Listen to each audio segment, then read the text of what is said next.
você olhar o mapa do Oriente Médio, vai ver linhas traçadas artificialmente. Nenhuma sociedade humana nasce em linhas assim. E isso já revela um problema enorme, porque muitas das fronteiras do Oriente Médio moderno não foram desenhadas pelas próprias sociedades que vivem ali. Foram desenhadas por potências europeias. Agora pensa nisso. O que acontece quando tribos rivais, diferentes e identidades que nunca formaram uma unidade real são colocadas dentro do mesmo estado artificial? Porque é exatamente aqui que começam muitas das tensões que continuam explodindo na região até hoje. O mapa político foi desenhado com régua, mas as sociedades reais foram moldadas por água, sobrevivência, lealdade e tribalismo. E quando essas duas coisas colidem, o conflito se torna estrutural. Grande parte das fronteiras do Oriente Médio moderno foi traçada por potências coloniais europeias: Grã-Bretanha, França, Itália. A Grã-Bretanha influenciou a criação do Iraque, moldou a Jordânia, interveio no Egito e no Sinai. A França desenhou Síria e Líbano e influenciou profundamente o norte da África. A Itália teve papel central na Líbia. Essas linhas não seguiram tribos ou realidades sociológicas, seguiram interesses estratégicos. Então, o mapa moderno não mostra sociedades, mostra decisões europeias. Essas fronteiras são legais no direito internacional, mas legitimidade sociológica é outra coisa completamente. Identidade não nasce em tratados, ela nasce em pertencimento, honra e memória coletiva. Quando grupos distintos são forçados a coexistir dentro de um estado artificial, tensões emergem. E não por acaso, mas por estrutura. O que pesa mais em uma sociedade tribal? A fronteira oficial ou a lealdade à tribo? Na Síria, coexistem aluitas, sunitas, drusos e curdos. No Iraque, árabes sunitas, árabes xiitas e curdos. Na Líbia, tribos árabes e berberes. Esses grupos possuem histórias próprias e muitas vezes pouca afinidade entre si. O Oriente Médio não é um conto multicultural idealizado. É uma região de identidades fortes, frequentemente concorrentes. Quando essas identidades são comprimidas dentro de uma moldura estatal artificial, o resultado é fricção constante. O Sinai, por exemplo, é majoritariamente beduíno. O Egito histórico é formado por felahim do Vale do Nilo. Culturas diferentes, dialetos diferentes e histórias diferentes. Mesmo dentro de um único estado, coexistem realidades sociológicas distintas. E a nossa pergunta permanece: quem decidiu que essas realidades deveriam formar uma unidade política? Um estado pode ser um no mapa e fragmentado na realidade.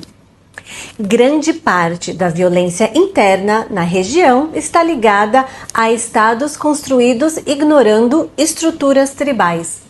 Na Síria, no Iraque, na Líbia, no Iêmen, na Argélia nos anos 90. Não se trata apenas de ideologia ou religião. Trata-se de estruturas sociais ignoradas. Para entender tribalismo, não basta olhar o mapa político. É preciso olhar o mapa geográfico. O Oriente Médio é essencialmente um contínuo desértico. Do Atlântico, no Marrocos, até o Golfo Pérsico, do norte da Síria até o sul do Iêmen. Uma das maiores regiões áridas do planeta. E no deserto, a regra é simples: sem água, não há vida. Antes da política existia a geografia, e a geografia moldou tudo. Milhares de anos antes dos estados modernos, a água determinava sobrevivência.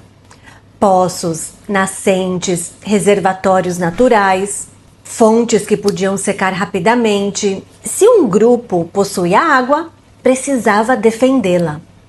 Se outro grupo perdia sua fonte, lutava para sobreviver. Viver isolado era impossível.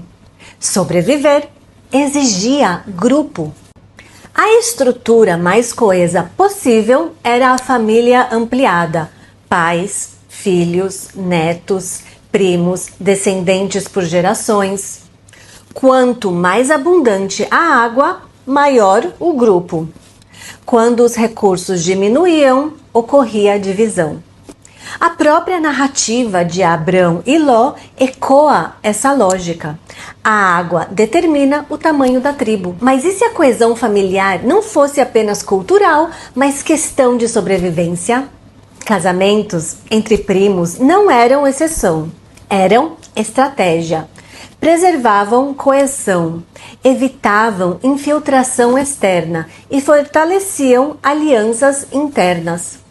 O outro grupo não era apenas diferente, era ameaça potencial. Talvez tenha roubado água, talvez tenha atacado antes, talvez ataque novamente. Nesse ambiente, a violência não era capricho, era mecanismo de sobrevivência. Se um grupo violento enfrenta um grupo pacífico, o violento vence. Logo, não reagir podia significar morte. Na mentalidade tribal, reagir tarde é reagir morto. Isso ajuda a explicar por que a violência se tornou instrumento imediato de resolução de conflitos. O que parece brutalidade pode ser lógica de sobrevivência. Se sua tribo tem 3 gerações e a outra tem 8, ela terá mais combatentes. Se você é menor, precisa compensar com reputação de ferocidade. Ser temido pode ser a única forma de sobrevivência. Se um membro do grupo é morto, a resposta é obrigatória, idealmente contra o assassino. Se não for possível, contra outro membro do grupo ampliado. A lógica não é vingança emocional, é dissuasão. A ausência de resposta sinaliza fraqueza, e a fraqueza convida ataques. Então nos perguntamos como negociar paz em uma cultura onde não reagir pode significar desaparecer?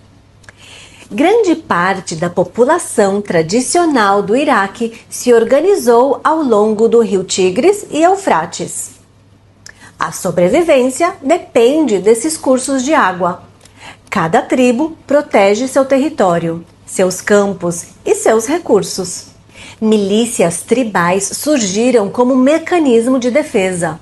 O próprio nome Iraque está ligado à irrigação e canais. E mais uma vez, a geografia molda a sociedade. No Iêmen, a topografia montanhosa levou tribos a ocupar áreas elevadas. Vantagem defensiva, menor aptidão agrícola, organização social moldada pela geografia. Mais uma vez, o terreno define a estrutura social. Existe um princípio conhecido da tradição árabe: eu contra meu irmão e eu e meu irmão contra meu primo. Eu, meu irmão e meu primo contra o estranho. Os círculos de lealdade expandem conforme a ameaça externa aumenta. A lealdade não é abstrata, é escalonada. A identidade tribal não é fixa, ela se expande conforme o perigo. Essa lógica tribal antecede ao Islã e continuou existindo após seu surgimento. Religião veio depois.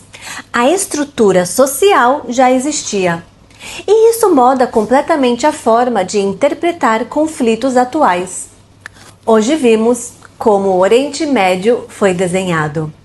Mas suas sociedades foram moldadas pela água, pela sobrevivência e pela lealdade tribal. No próximo episódio, vamos explorar outro princípio fundamental: como honra e reputação funcionam como moeda social dentro dessas sociedades. Porque em contextos tribais, perder honra pode ser mais perigoso do que perder território. E se você quer entender mais sobre o tribalismo no Oriente Médio, me segue aqui no canal e ativa o sininho para você ser avisado quando o próximo vídeo entrar no ar.